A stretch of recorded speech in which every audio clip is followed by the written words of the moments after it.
For those opposed to the Trans Mountain Pipeline expansion, the day construction stopped was a day to celebrate. It's a great day today. We won. A day when the steady beat of opposition to the project paid off. But not all environmentalists think that is a good thing. Author Chris Turner has written extensively about the oil sands.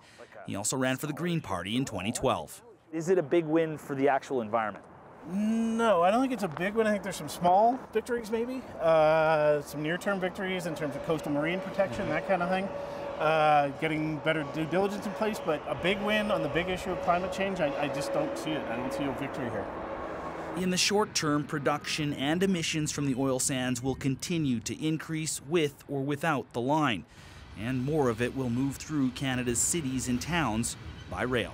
So if you've got, a few 100,000 more barrels a day coming from the new Fort Hills project being opened, it's going to find its way to market. They've already dug in on that. The investment is made. The oil's being produced. If it has to go on a train, it'll go on a train. And so it is. Oil by rail reached an all-time high this summer, moving more than 200,000 barrels a day, a trend that will continue if the Trans Mountain project dies. A project Alberta Premier Rachel Notley has gambled her political future on. And if she loses that bet, a Conservative government in Alberta could scrap the province's carbon tax, new limits on oil sands expansion, and a plan to phase out coal.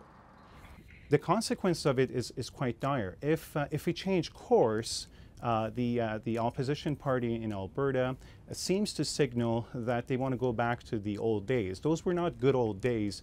But for some, stopping the Trans Mountain expansion is worth the risk.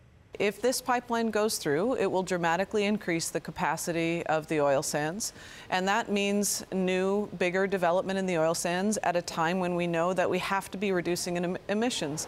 Environmentalists agree Canada needs to move away from a carbon-based economy quickly. The question is whether stopping the Trans Mountain expansion helps or hurts those efforts. Aaron Collins, CBC News, Calgary.